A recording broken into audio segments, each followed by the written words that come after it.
What's up guys, today I'm going to show you how to maintain your starter, how to keep it alive with a few different easy methods that are maintenance free or more hands-on if you're baking a lot. A lot of that depends on your baking schedule. So I bake bread once a week, so my starter lives in the fridge and gets fed once a week. You can tell I just pulled this out of the fridge, it's cold. It's kind of disgusting looking, it's not very camera worthy. Smells really good. Smells like yogurt, like fresh, yummy bread. So normally I'm baking on the weekends. I try to live a keto lifestyle. I'm exclusively an Einkorn baker, which is more, it's easier to digest. I love using bolted Einkorn. It's even easier to digest. So I don't eat too much bread. It might look like I do on Instagram, but I try to keep it down to a bare minimum. If you are baking every day, your starter is going to be living out on the counter at room temperature, and you're going to be feeding it every day, if not twice a day. The more you're baking, the more starter you're going to need. So if you are baking a loaf of bread that day, you're going to need to feed your starter normally 15 to 20% of the flour that you're going to use in that recipe. So say you're using 1,000 grams of flour to bake a couple loaves of bread or one big loaf of bread, you're going to need 150 grams of starter. So you're going to want to feed your starter 75 grams of water and 75 grams of flour, plus like a tablespoon of the mature starter, and then you'll be ready to bake with that. So there is a difference between the starter that you're using to bake with. You measure out what you're going to need to bake with and you feed that portion. Then there's just maintaining the starter that you feed off of. I hope that I'm breaking this down in a semi-easy way. So many of you guys have jumped on board in the last few weeks building your sourdough starter. I'll link that video down in the description. It's a really easy step-by-step guide for beginners to have a ready-to-go starter in a few days. So there is a difference between feeding your starter for baking and just feeding your starter to maintain it. If I was maintaining this starter once a week, I normally feed my starter on Sundays, which also coincides with when I'm baking. I'll discard all of this and have it ready to go for baking on Sunday, and then I will refeed this for the week. I will leave behind 1 teaspoon and feed it 100 grams of flour and 100 grams of water, and that will live in the fridge for the week until I'm ready to bake the following Sunday. This is a living culture of bacteria. It needs to be fed. If it isn't fed, it will run out of food. It'll turn into a very acidic, liquidy, kind of gross looking, really sour smelling concoction. This can be kind of a high maintenance hobby, but there's easy ways that we can influence how fast the bacteria feeds by using temperature. So we can slow it way down by putting it in the fridge.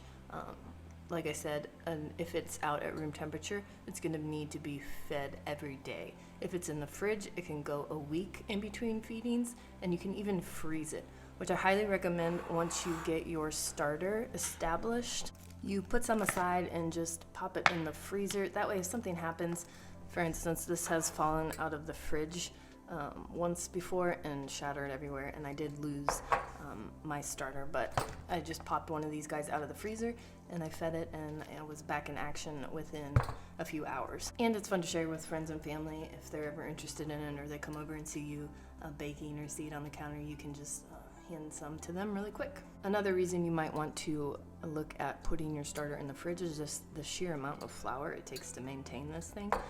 If you leave it out at room temp, it is going to require a crap ton of flour to maintain it. I use Einkorn flour, which is pretty expensive compared to conventional flour, and I hate just having to discard. I do have some recipes in the sourdough playlist here on YouTube that you can use with discarded sourdough starter, but I hate seeing it go to waste, so I always keep mine in the fridge. I'm going to show you guys a little hack to kind of bring your starter back to life quicker by putting it in the oven. Alright, I'm going to show you what it looks like to feed your starter if you were going to bake that day. So I'm going to take out a teaspoon of this guy, and I'm going to build 11. I'm going to show you guys what that looks like. I'm going to set aside the other 90% of this for a banana bread, sourdough banana bread. It's so good. You've got to make it. That recipe is in this playlist. You can use any flour for your sourdough starter. I get that question a lot. Organic flours work a lot better because there's no chlorine or pesticides in there that are going to kill the natural yeast and bacteria. If your sourdough starter looks a little lifeless, that would be the first thing I would check. And you can easily switch between flour types. So like say you have a bunch of whole wheat flour and you've been feeding your starter white flour, you can easily switch in between flours. It's not going to hurt the starter at all. Or say you wanted to convert your starter to like an Einkorn starter, you can easily do that. Highly recommend getting a kitchen scale, but it's not necessary. You can totally, 90% of the time I don't measure this just for feedings. If I'm building 11, I do measure it. So I know that I need 75 grams of flour.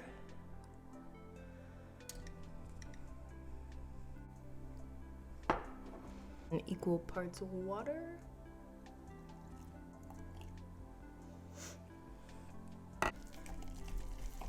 Give it a good mix-in. If I was baking today, I would feed this first thing in the morning and have it kind of doing its thing. Nice and bright and early. That way I can be baking by like 5 or 6.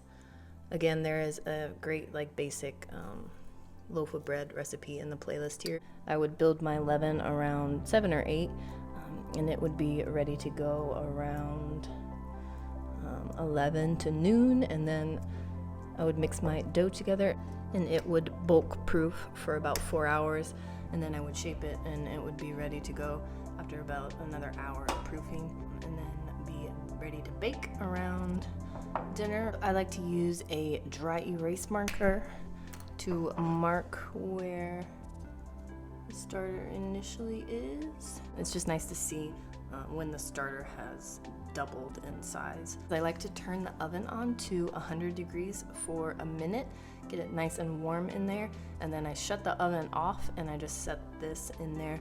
You can also do this by just turning the light on in your oven. I'm gonna go do that with this guy, and we will check back every hour to every 30 minutes, and I'll show you guys the progression of this starter.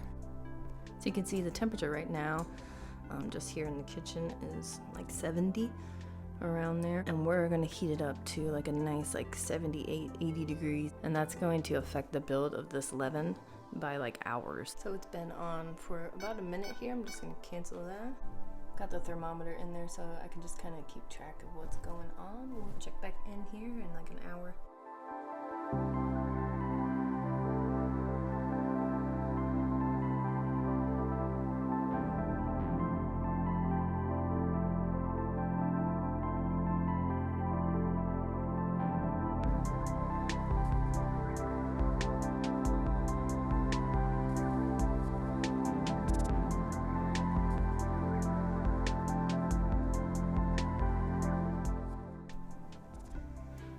Alright, here we are, 2.5 hours later. We have almost doubled. Getting it good and bubbly.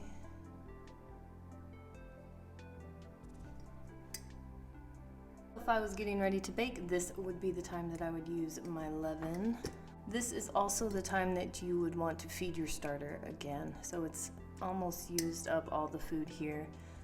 It's in its prime like activity mode. Here's another example of a leaven that is ready to be fed. See all that spider webbing? That is ready to be used for baking or ready to be fed more flour and water. Alright guys, that is a wrap on today's video. Oh, I wanted to do a quick float test. This is a way that